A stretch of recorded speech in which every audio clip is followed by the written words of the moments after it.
and I think it's time for us to share. I thought it would be fun to share our favorite kind of not only shots but sequences from films, our favorite visual directors, and stuff such as that. So, anybody want to get the ball rolling? We all have ideas about this. Go ahead, either one of you. Chris should go because he hasn't been on for a while. So. Go ahead, buddy. Okay. Oh, I didn't mean that in a bad way. I just meant it because Chris, he hasn't had the floor in a while. So. No, I know what you meant, Jerry. Okay. You have the floor. I did not take it as any sort of insult. Okay. All right. I thought since I'm going first, I guess I will choose one of my sequences, which is an opening, one of the best openings of all time, in my opinion, from the Coen Brothers' Raising Arizona. The whole opening sequence, there's no credits to the movie.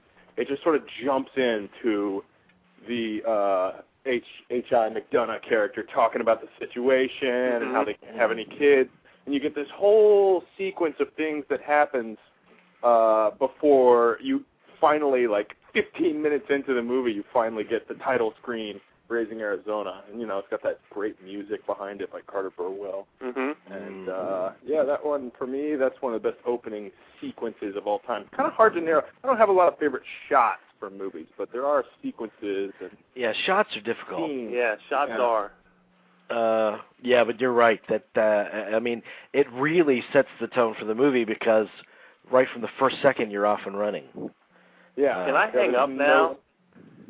Yeah. I'm not going to be able to top that. I mean, and that music is great. It's so inspired, that music. Whatever that hillbilly, say, whatever. I can't sing it here and there, but I wouldn't attempt. Well, no, yodel away, please. I only yodel in the canyon. Okay, Jerry. Okay, what do you got on your mind? I don't think it's going to be as good as Chris's, but I'm going to pick one. And I agree with you, Chris. It is hard about shots. I was thinking about that. I mean, there are shots. But I don't know if I can say why they're important to me. But I'm going to pick a scene from a movie, an end scene from a movie by a director that the three of us really love, and that Jamie and I basically thought we could do the whole show about just the Palma sequences. But my favorite sequence in the De Palma film is the end of Obsession, where they're running through the airport, and she runs up, and there's Cliff Robinson, and she goes, "Daddy." And I just love that. I'll never think of the words daddy in the same way ever again. And I think you all know what I'm talking about. I hope so, because if not, then I'm going to hang up in shame and humiliation. I don't have a damn clue what you're saying. Oh, you son of a... But I just love, it's like all these, and of course it gets, it goes further as we get into more De Palma movies in that era, he goes, further and further, but in that one, just the Bernard Herrmann music and the cutting back and forth, and just the way it culminates in that daddy is just incredible. Yeah. And you're right, we can build a whole show on De Palma, which we have. But the more popular ones, the examples of De Palma, and I know Obsession is very close to your heart, but we got the Dress to Kill Museum, the kind of back and forth flirtation, and then 10 minutes later we have the whole she finds out that he has a venereal disease and runs to the elevator, and she's on edge about that, and then the elevator door opens and she gets hacked up to death. It's he is the master of sequences because he is what we're discussing. He's not necessarily like Scorsese in that the camera is a character in the scene, an active character in the scene. It's just it's just built visually. It's a visual experience. It's a completely visual experience. Well, Scorsese's a hack. He just makes remakes now. That's beautiful. That was a reference to our interview that we just did, Chris. How dare you bring him up? But you do bring up Scorsese, and I'm glad you brought him up because I just watched for the 100th time last week Casino, and I've never seen a better shot, a better looking film. I mean, just pristine, and the camera work it keeps you alert and on edge for 3 hours and 15 minutes, or however long the movie is, 250 or something. he is fantastic. Cape Fear, his camera work in Cape Fear, and what people don't understand is his camera work is motivated. I mean, it's motivated to elicit an emotional response, if not motivated with the themes and the characters in the actual scene.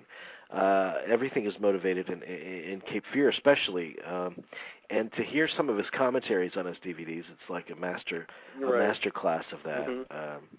So that's one that I would choose too. And definitely, I mean, the Coen brothers are masters at it too. In terms of favorite sequences, I have a favorite sequence, but it's not because of the bravado of the camera work, but it does have a lot to do with the visual style, the visual texture of the sequence, and what it means to the lead character, and that's Empire of the Sun. It's the all-time most moving sequence, most beautiful looking sequence for me in film.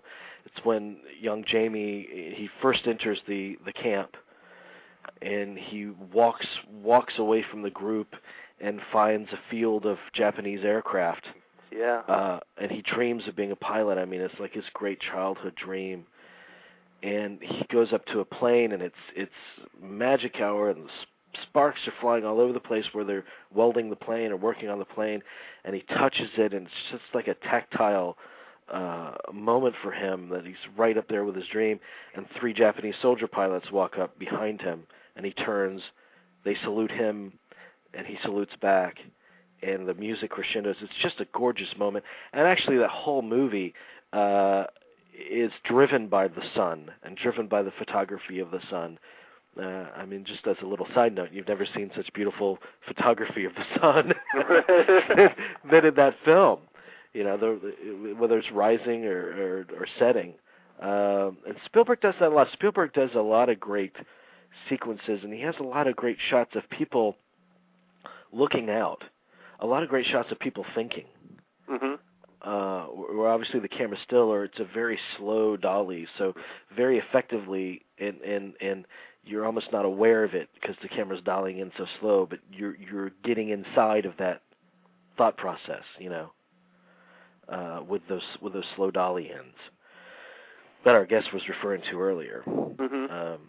What kind of, is there classic, Jerry? I know you mentioned the Wild Bunch. Yes. That being influential. It is the Wild Bunch. I mean, one of my favorite sequences, and it's probably something I should never watch because its influence on me has been drastic and detrimental. But the shootout at the end, one of the most influential, and it's not because it's influential. It's because it is very raw. That with the slow motion, what would become his standard slow motion violence. Right. The shots, but the shootout at the end when William Holden goes to Ernest Borgnine, they're in the bordello, and he goes to Ernest Borgnine, let's go. And I think that's the last words that William Holden says, with the exception of bitch when the girl shoots him during the shootout. But that's the last words he says, and they go to get their friend back. And it's for me that's one of the most incredible violent sequences in cinema. Maybe more so than some of the earlier Kurosawa. Maybe I'm not sure on that. At 37, I don't know yet to say that. Well, it definitely changed things, and it changed the way that we view violence as an audience. I mean, Bonnie and Clyde did the same thing. It changed the way we view violence and the way violence is portrayed in the movies. And you say that it's old hat now, the freeze frame and the slow motion. It was brand new. I mean, when he did it, it was laboring over. It almost made the violence poetic in a way. Right. With Peckinpah's technique in that. He has also, I do like his opening sequence. I know it's shat upon a lot for The Getaway. His great opening. Who shits on that? A lot of people say that. I'll find what Armand White. I'll find them.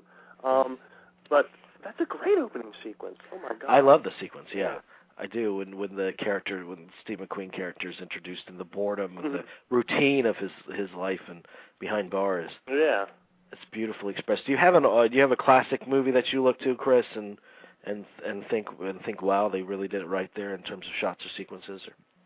Well, gee, I don't know. It's hard. How do we define classic? Is classic like Cars, like 25 years? Is that how it's done? No, let's rephrase that. Jamie, classic is we throw that term around so much. Why don't we just say our favorite instead of because classic I think is just so misunderstood. That is a good question though. I mean, the older we get, the fuzzier that determination becomes. Yeah, I mean, before you're born. Okay. Well, before I'm born, all right, that's easy. I got one chambered from before I was born, and I know it's not one of your favorites, Jamie, but for me, once you've sat through the 3 hours of Stanley Kubrick's 2001, the big payoff, the big money shot after all this thinking you're doing of watching this movie is that beautiful star child that's revealed at the very end of the movie with that incredible music just thundering through a great sound system. Yeah. That's one of those things that, like, a real payoff. I like a movie with a good payoff at the end, you know, like the shootout in Taxi Driver or the shootout in Unforgiven. Star Child at the end of 2001 is one of those for me that's just, I feel like I'm paralyzed by the end of the movie. There's no way, like, someone could call me and say, hey, your mother's having a seizure on the porch right now, and I wouldn't get up because I gotta see the end of this movie. I've been dedicated for 3 hours now. I gotta do it. Yeah. So that's one that, like, every couple of years, that moment, when I look at the shelf, I'm like, oh, what do I want to watch? When I run across that movie, that's what I have an instant flash in my mind of, okay, you're going to sit there for 3 hours, but the payoff is going to be the Star Child. It's so great. Yeah. It is.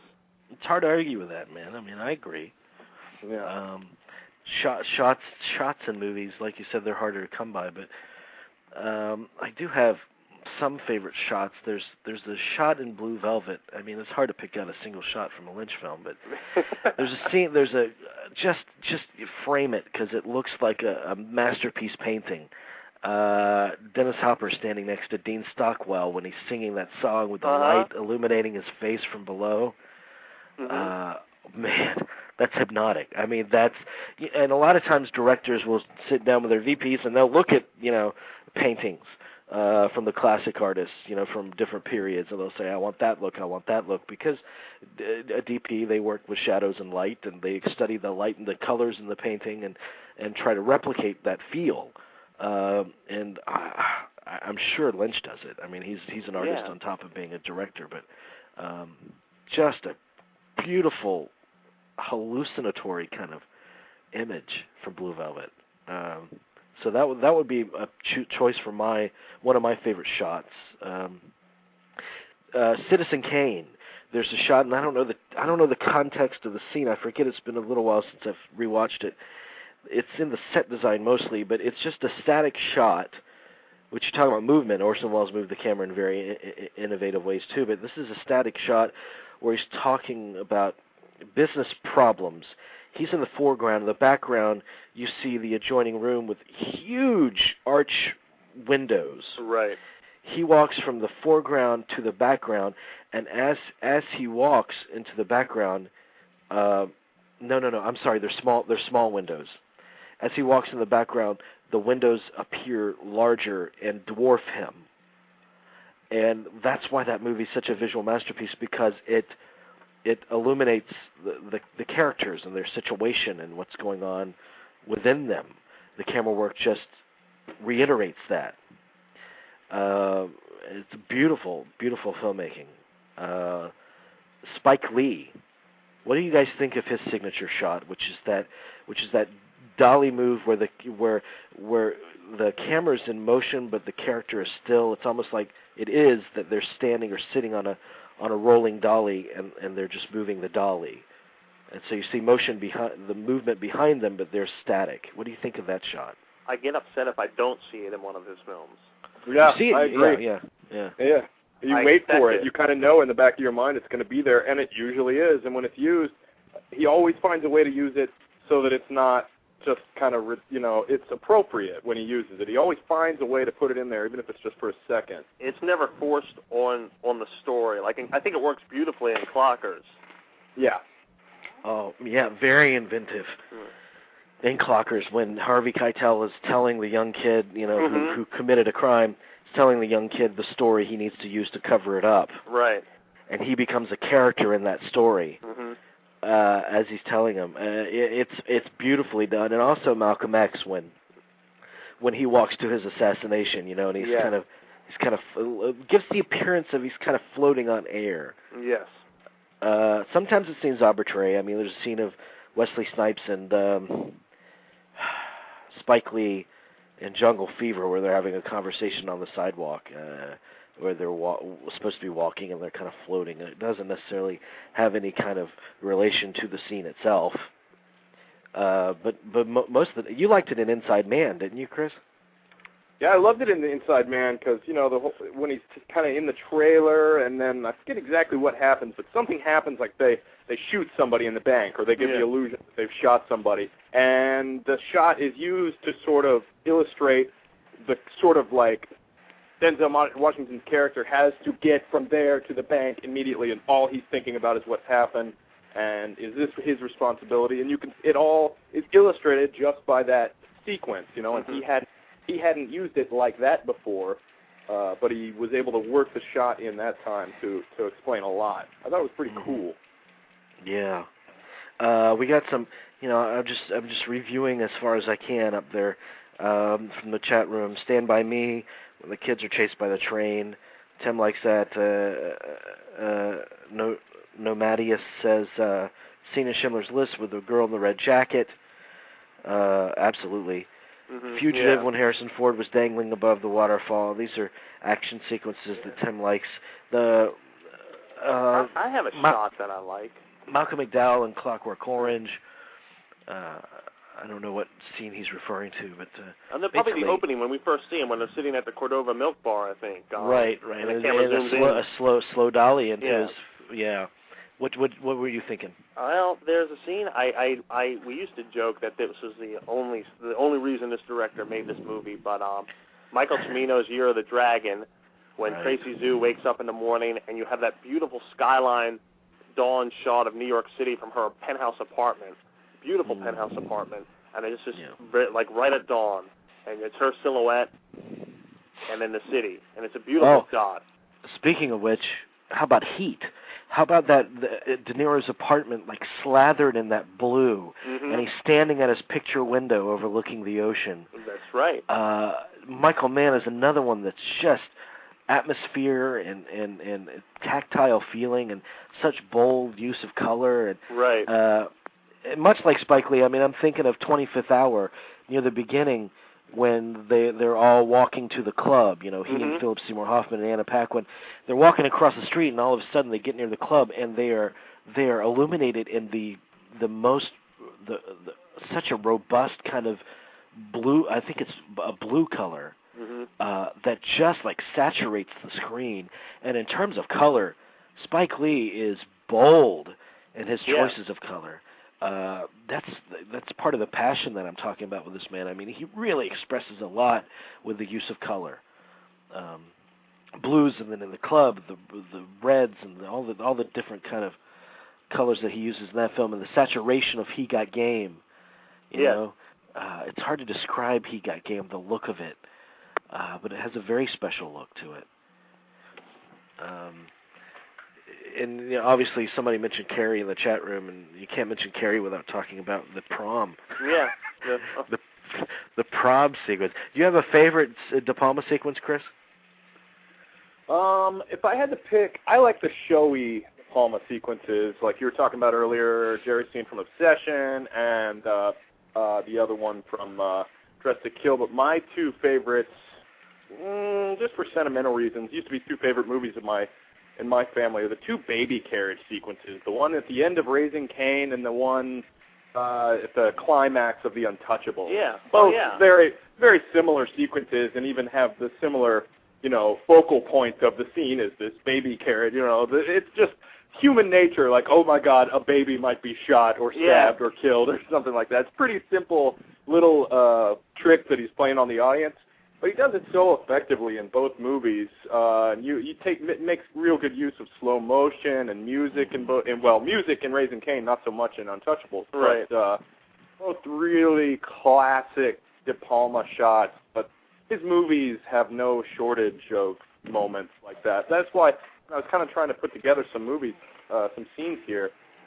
There's so many. Any of my movies in my collection, they have moments. But I'm trying to think of a movie that you look at it and you think of that moment as soon as you hear the title of the movie. And I got another one actually that I got to mention before we're done on this show. Talking about tension and setting a mood. Boogie Nights.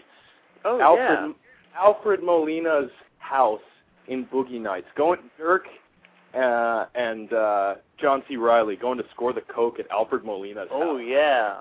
The firecrackers, the kid with the firecrackers. I mean, how fucking nuts does that scene make you when you watch it? I mean, it just goes on forever, and it's so tense. I'd say probably on the list of, like, in terms of tension, there's moments in movies with tension, but, like, tension that lasts the longest in a scene, you want to rip your hair out. That one's probably got it. Like, yeah. That's a good 10 minutes of level 10 tension. Oh, yeah. And it's accented by that really long shot of Mark Wahlberg. Yeah, there's sitting there. He's dazed. The engines are turning. I think it's the best performance he's given. That one shot. Oh, easily. And it holds such a long time, and then he has kind of a smile on his face, and it's another thinking shot. There's power in that, just to stay on the actor as they're thinking. They don't necessarily have to be saying anything. That's enough to grasp an audience if the actor's good. Mm-hmm. And it tells you what a talented guy Anderson is too, because it's hard to believe if you go back and watch that movie. It was his second film. Yeah, it's amazing. Second film with Boogie Nights. Yeah, holy shit. Yeah, pretty. And it starts right at the beginning from that long opening shot. That long, unbroken shot into the club, following the characters table by table. Scorsese has something similar in Goodfellas. That's something that's very touted when they introduce all the colorful gangster characters in the bar, restaurant there. Touch of Evil is touted a lot. That opening shot that really pans from like the rooftops of buildings onto the street, the crescendos with the exploding car, and just bravura of filmmaking. And also, like another De Palma, the best part of Snake Eyes is that opening tracking shot. Yeah. Oh yeah. And the tracking shots, as someone mentioned it in the chat room earlier, the famous tracking shot from Atonement and also the one from Children of Men. Recently, these are two movies in the last 2 years that just beautiful sequences. Absolutely beautiful sequences. Chris mentioned Raising Cain. Yeah, how about that shot where they go upstairs in the police station and view the body or something, and it actually goes up a full 2 flights of stairs, down the hall into the elevator, out of the elevator, down. How the hell do you do that? And these are performed by absolutely precise technicians. To keep focus, down to the focus. No shaky hands. Right down to the focus puller. I mean, to keep everything in focus, and it's just beautiful camera work. I would think it would be a cameraman's dream to work with De Palma. I would think so. I mean, each film, even the lesser films, there's always a great tracking shot. Always. Yeah. There's an opening sequence of Last Tango that I really like, where it starts like above Brando. It's the very first image of the movie, above Brando, and zooms into him as he looks up to the heavens with his hands grasping the sides of his head, and he shouts a really awful obscenity. But it really goes to show you automatically know what state of mind that character's in the first frame. And the whole movie is shot like, it really is, there are moments that are shot like a tango.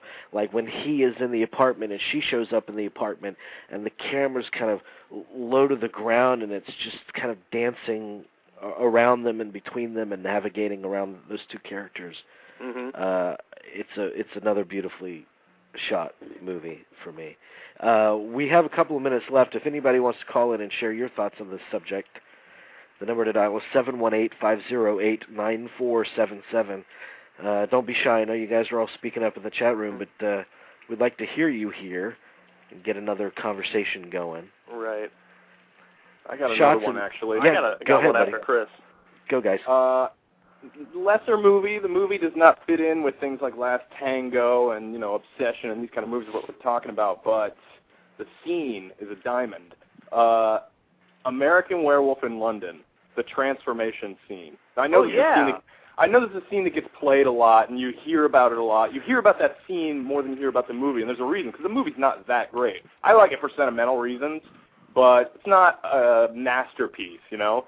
But that scene is not only, if that comes on TV, if you're flipping channels, I do not believe you can pass by it. You got to watch that scene, you know? Right. And it's also kind of a really great argument. I have no problem with CGI, but it's an argument that CGI is not necessary because there's been no transformation to werewolf or vampire or any other creature that's been quite as effective as that one, and it was all done practically. Yeah. So it's more wondrous that way. Yeah. It's more wondrous that way. You know, you're not looking at it and saying, hey, look what that computer did. You know? Exactly.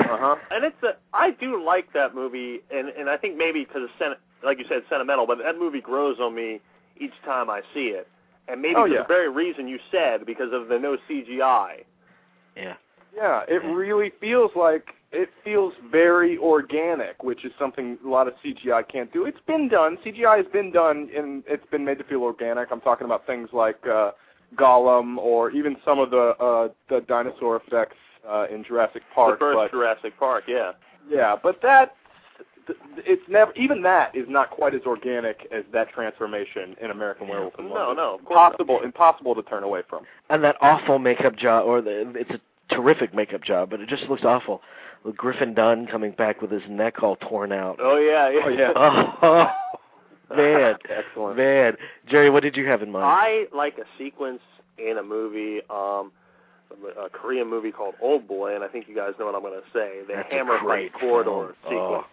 Because it's not, I read so much about this movie over the years, and when it finally came to theaters, you think you have an idea of what the scene is going to look like, and it wasn't at all. And the way it was shot, it was classic, instantly, and it was, very raw. But I just love the way it was shot, the way it's almost claustrophobic in some ways. But it's just beautiful. Absolutely. That's a great film. Sequence. Talk about a payoff ending, man. Yeah. Oh my. I'm one of those guys that don't try to figure things out as I'm watching a movie. I just let it happen to me. So it has to be really bad for me to figure out a surprise ending. But the ending of that movie blew me away. Yeah. I felt just like the character, completely like, what the hell? Yep. Great movie. And when he's eating the squid or the octopus or something in there. The octopus. I want to say octopus. Oh. Yeah. The opening sequence in 8.5 is the closest to the feel of a dream that I've ever seen in a movie. You're right. Where it's filled with all of these awkward, odd, but beautifully strange faces.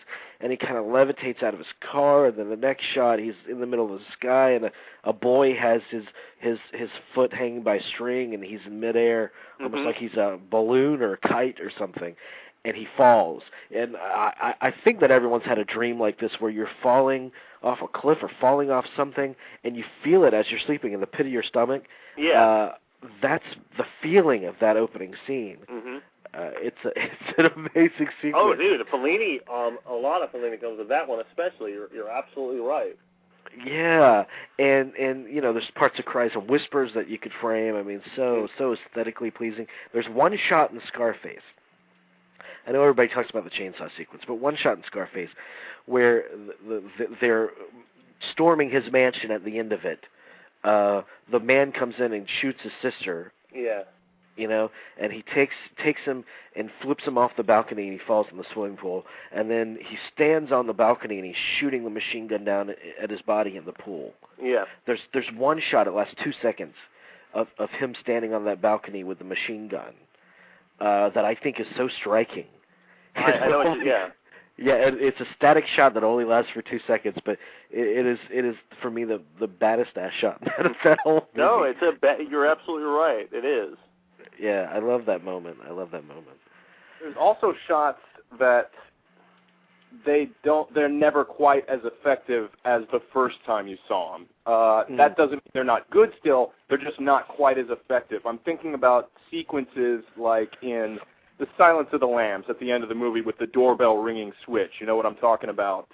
Where you think Jodie Foster is at the wrong house and you think Scott Glenn is at the right house, and it's actually reversed. There's moments like that in movies that you never can recreate what it was like the first time you saw that, and you said to yourself, or whoever you were sitting with, oh shit, she's at the right house, you know, like you can't ever recreate that. Or like the scene in the Matrix when he first takes the pill and goes down the rabbit hole and wakes up in this like post-apocalyptic world with these giant robots eating people. Like, the first time you saw it, it was like, what the hell is going on, you know? Now it's still a good shot. It's still a good sequence. Yeah. Silence of the Lambs, but it's never going to be like the first time you saw it. No, well, they rely on the element of surprise, and that's gone. Yeah. You know? Yeah. 7. I mean, you could frame any shot in 7. Any Fincher film. I mean, in particular, there's a shot or scene in that movie that was completely accidental, and it's when they